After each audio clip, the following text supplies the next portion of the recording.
Let's spend a little bit of time understanding and communicating with the emerging generations. What defines them and how do we effectively engage with them? I love that passing reference in 1 Chronicles chapter 12. It's a tough time in Israel's history. They're approaching the worst sort of war. It's a civil war because Saul is king and yet David has been anointed king. And there's tension. Indeed, David is on the run from Saul. And people are trying to work out, well, where is the nation going and who's the leader and who do we get behind? And we get to verse 32 and it talks about the men of Issachar, men who had understanding of the times to know what Israel ought to do, 200 chiefs and all their kinsmen under their command. The only reason those leaders of Issachar knew what Israel ought to do is because they understood the times. And I think an understanding of our times and our context is important to give us that direction, that strategy. And that's best done by understanding the generations. And there are 6 generations that we have in the world at the moment, from the builders or the seniors as we know, to the baby boomers, to generations X and Y and Z, and now Generation Alpha. And understanding, particularly these emerging ones, is a key challenge. I spend a fair bit of my time running focus groups and in-depth interviews with younger generations, trying to understand what drives them. And we spend a lot of time in this organization writing research on them. I was running some focus groups where we were looking at retirement savings, superannuation, this sort of thing for the younger generations. And we found that even though they had jobs, they were working full time, they were not particularly engaged in thinking about their future. In fact, one of the young fellows, early 20s, he said, retirement for me is 2 lifetimes away. And that's exactly the point, isn't it? You know, we've got to contextualize these issues if we want to interest them. But it was well summed up by one of the fellows in the discussion about an hour into it. They were all very bored talking about retirement savings at that age. And one of them said, look, it's not that we don't care on purpose. He said, it's just that we don't care. And I think he summed it up pretty eloquently. You know, when we're communicating with them on whatever the topic may be, if there's a lack of interest, it's not that they're trying to be a difficult target to connect with, it's just that there's a different bandwidth of interest that they have. And it's up to the communicator to take responsibility for the communication. If they're not listening, then we're not effectively communicating. We've got to find that interest point and connect there. So we can do that by better understanding them. And I want to look through the lens of the emerging generations, as it were, to find some key characteristics of them. If we look at Generation Z, and as we discussed, Generation Alpha, and what defines them, firstly, they are technologically integrated. They have grown up in a world of the digital, of the device, of this technology saturation. And it really has emerged or hit its zenith in the last decade. I mean, let me illustrate that by showing you 2 photos taken at the same place but 8 years apart. This is a photo taken outside the Sistine Chapel in Rome. Crowds have gathered. Crowds have been gathering there for hundreds of years. Now this is in 2005 and I can just see one little piece of technology in that whole photo, one of those old Nokia flip phones back in the day. Here is the same scene 8 years later. And what dominates that photo is the glow of those screens. And in this last decade, we've seen the transformation of how we interact, how we connect, how we record a moment, filtering it, as it were, live through a device to share with others or view later. That's the screen age of today. We're living in a world now where there are autonomous vehicle trials, where there are drone delivery programs taking place. You know, a decade ago, if someone had said that, in the future you'll not catch a taxi or a cab around, you'll pick up your device, you'll order some random person to come and pick you up, we might have been skeptical, but Uber, of course, and ride sharing is mainstream. That in the future we won't just book a place to stay for a holiday at a hotel or motel, but we will get online and book some person's spare bedroom or spare house. We might have been surprised, but the sharing economy has emerged. The Airbnbs, of course, are ubiquitous. A decade ago, this company called Netflix made most of their money sending DVDs through the post, and in the span of 10 years, they've gone from that to be the largest digital distribution content provider on the planet in this era of streaming. And one of the largest content creators as well. All of that in a decade. That's the speed of change and new behaviors in terms of how people consume content, particularly this next generation. Not only are they digitally integrated, but they are demographically transformed. They will live longer. than any previous generation. In Australia, you go back a few decades and life expectancy took us to the mid-70s. That was life expectancy at birth. Today, takes us into the early 80s. In 3 decades' time, it'll be edging closer to 90 years at birth. And of course, as we move through the milestones, that longevity forecast increases. The point is this generation will live longer than any previous generation. They will work later in life. They will be active longer, move across more careers. I put down here that with the population growing, we've got the demand for housing greater than supply. What we have is a generation that's finding it harder to get into property ownership, and so they rent longer and therefore move across more communities compared to previous generations. People say, yep, house prices have gone up, but so have wages. But right around the world, house prices growth has been outstripping wages in our major metropolitan areas. I mean, here's an example. A decade ago, when Generation X was starting their working life, at least in Australia, average full-time salary was about the $52,000 mark. A decade on, it's Generation Y starting their working years, and it's $80,000. So in a decade, average full-time earnings have gone up 54%. But over that same period of time, here in Sydney, as an example, house prices have gone from $524,000, median house price a decade ago, to more than $1 million today. And so while wages have gone up 54%, house prices have gone up at almost twice that. And so the gap between earnings and house prices is growing. You've got, therefore, a generation under financial strain, having to move further from where they work, having to commute more, or indeed staying with their parents later. In fact, the life stages have been pushed back. A generation ago, getting married was something of the early 20s. Now you can see it's pushing into the early 30s. Giving birth was a mid-20s phenomenon for the baby boomers that we have. Now for their children, they're giving birth closer to 31 average age. So the markers of adulthood, marriage and children, mortgage and career, have been pushed back. The life stages have been changed. In fact, it's a generation that stay in learning longer, in education later. We've got now more than 1 in 3 20-somethings with a university qualification. So a lot of changes in terms of how life looks.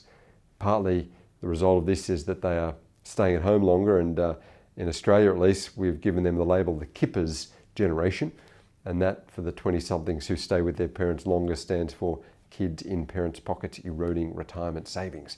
So it does come at a cost to those parents. Clearly, demographic change leads to social change, and we've got the generational shifts. We've got cultural diversity. You know, if we think about young people on the planet, they actually are the largest generation ever. There are 2 billion Generation Z cohort globally. They're the largest generation ever. And you know, if we think about the largest countries by population on the planet, I'm sure we know what they are. China is number 1 and India is number 2 and the US is number 3. But if we look at the youth populations, we have a flipping of the order. And actually there are more young people aged under 20 in India than China. And number 3 also changes because the largest nation on the planet by way of youth population is Indonesia. The 3 largest countries on the planet by way of youth population are all countries in Asia, a changing of the guard. In Australia, 1 in 4 Australians was born overseas, and of all those born overseas, 1 in 5, 20% have arrived just in the last 5 years. Majority settling in capitals. More Australians that were born overseas are born in Asia, not Europe. So lots of this cultural diversity defining this emerging and global generation.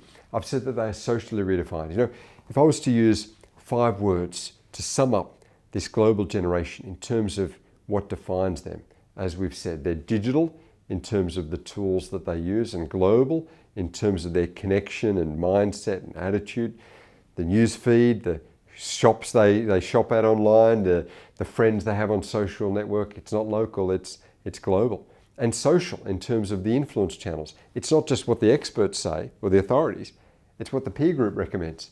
It's a TripAdvisor world. It's the likes and views and hits. That's what influences them. They're mobile in terms of where they'll travel and work and live. They're visual in terms of how they consume content.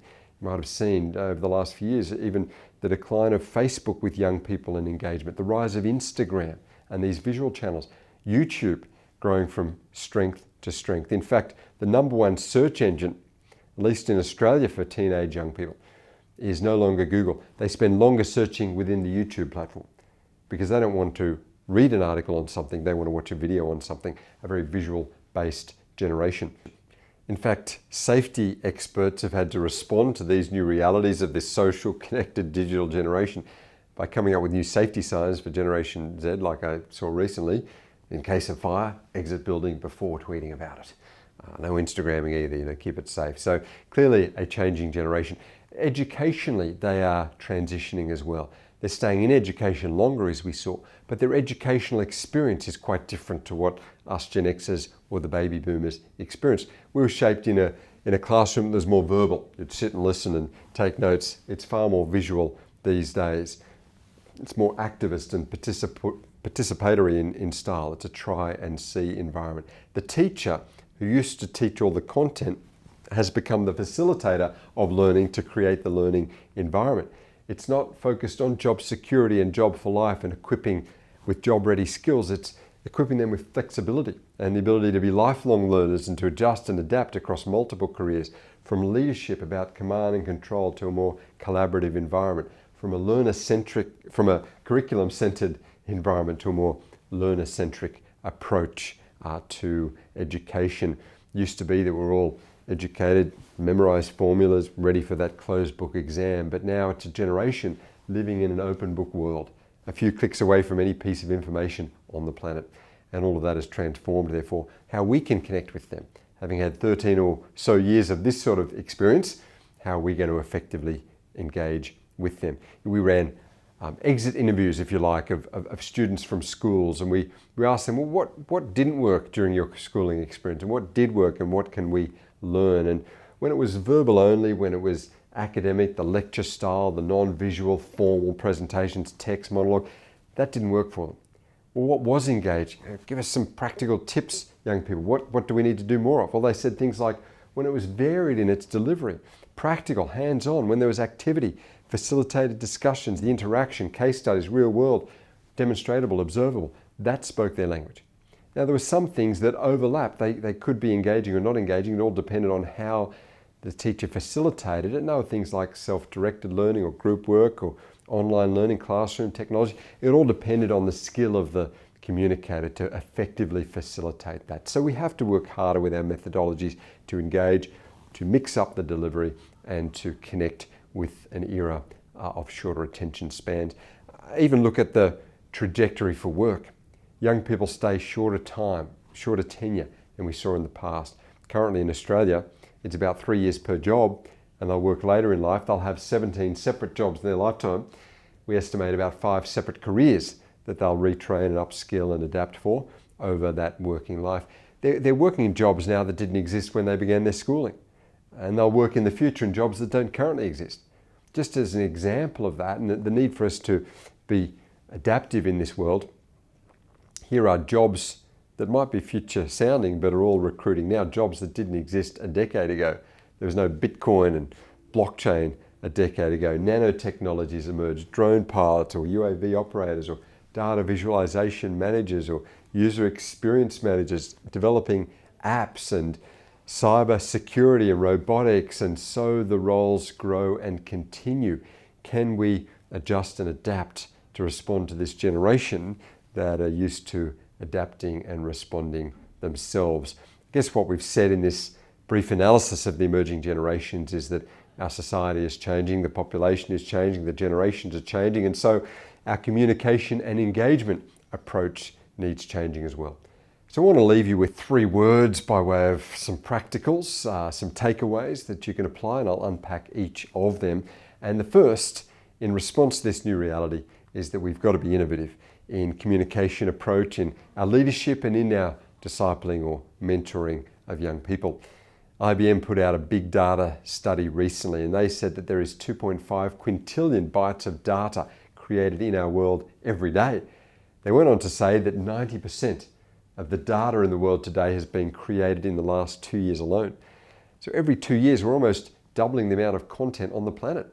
That's a lot of information. If all we're doing is putting out more information, that's just part of the information overload. We've got to find ways of getting the cut through, getting the engagement in a world of so much content.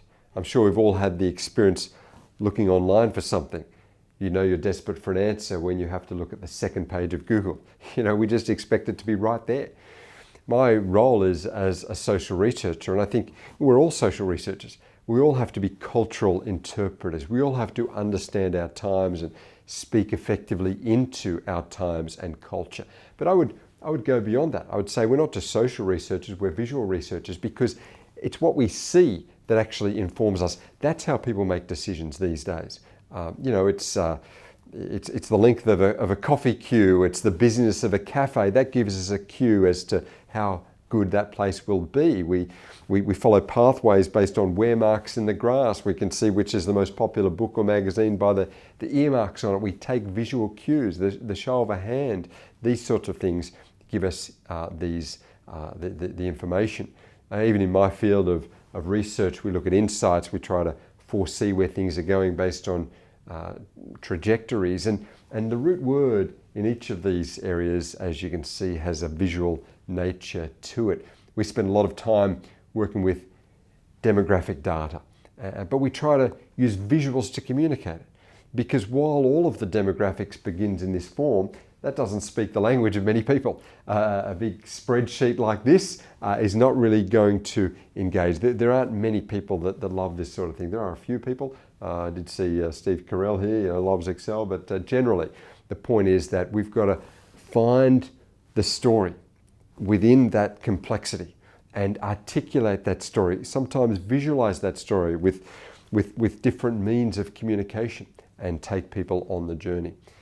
What I guess we're saying here is that engagement and communication can't just be about one axis. We think often about getting information across as bringing people on this cognitive pathway.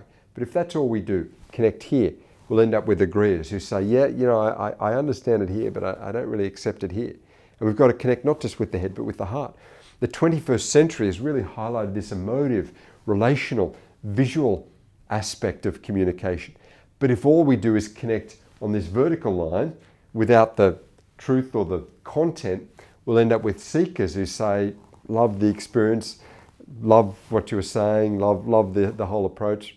Not really sure what on earth it was that you meant, but loved the journey. I mean, that's not a great outcome either. Yes, it's about the heart, but it's got to also be about the head. And that's where the embraces are. They understand what we're saying, but they're on the journey with us. It connects at the head, tick, tick, tick, but it connects at the heart. They're warm with us, they get it, and we're a good example or warm in our engagement with them. And sometimes, in addition to agreeers and seekers and embracers, as you communicate, you end up with some hecklers that push back on what you're saying. Keep in mind, what energizes the heckling, the reason for the pushback, is not just that they disagree with what we're saying. There's a relational aspect. There might have been a broken experience as part of their journey. There's an emotional angst, not just a rational disconnect. That's why we get the heckling. So even there, it needs to be solved, not just on the rational or the cerebral, but also on that relational and emotional. So we've got to be innovative in our communication forms. I think we've got to be responsive in how we engage and communicate. We often think about preaching or teaching, communicating as jumping on the megaphone and getting the message out there. But I think we need to reverse that. It can't just be from the inside out, it's got to be from the outside in. We've got to spin that around and do a bit more listening, because there are more nuances in our society and across the segments these days. And if we can listen and understand the heart need, the felt expectations, we can work out how to better engage and connect. Even that famous business book by Stephen Covey covered this very well. His 7 Habits of Highly Effective People. One of his key habits was seek first to understand, then to be understood. And I think that's a good priority. So what are young people saying? What do they want us to understand? From our analysis, these are some of the key things. They want participation, not just to sort of hear one-way traffic from us. They want transparency and access to the full information. They want personalization. It's a customized world. They want relevance for them and their journey. They want immediacy and be able to interact around that. We've got to be innovative. We've got to be responsive. And thirdly, we've got to be collaborative. I think that if we can connect and bring young people on the journey, if we can find answers not just for them, but with them, if we can communicate not just at them, but amongst them and through them, I think that is key. You know, the younger people know their generation better than we do. And some of the technology solutions and the nuances of the modern culture, they connect with better than we do. And the answers, therefore, can't just be found in us alone, but across the collaboration intergenerationally and across the cultural groups that we have as part of our communities as well. I like that saying that says the smartest person in the room is the room. It's not an individual, it's not the authority figure, it's getting the perspectives across that diversity that I think is going to give us the insight into how we can effectively communicate. I loved King David's approach. Even before he was living as the king in Israel there, he was on the run from Saul, and he was gathering together, or people were coming to him that were quite the ragtag group. But later we read about these people that came on his team, and they were a team. They were David's mighty men. They went and conquered armies and were the backbone of what became that massive army in Israel. But it's interesting when you read the start of it. We read when David was on the run, he left Gath and escaped to the cave of Adullam. All those who were in distress or in debt or discontented gathered around him, and he became their commander. About 400 men were there with him, and later grew to about 600. Now just think about those people and how they are defined. You'd call them the 3D club because they were in distress and debt and discontented. Doesn't sound like great material to work with. And yet David didn't see them as they were, but as they could be. They became the mighty men. You read the list of their exploits. It was phenomenal, the outcome. And that's because he believed in them and he brought about a great team from them by not seeing them as the distressed, debted or discontented, but the people that they could be through that great leadership. And I think that's the sort of leadership we need, not just the top-down approach, the command and control model, that authoritarian approach, but a far more collaborative and engaging model of leadership where there's more participation and connection. The arrows flow both ways. People are more multifunctional than just locked in their set areas. And it's that sort of leadership from within and leadership through engagement that creates the collaboration and brings about the outcome. If we can be innovative and responsive and collaborative, I think we can engage with this next generation and have great impacts with them and for them. And I wish you all the best as you do it.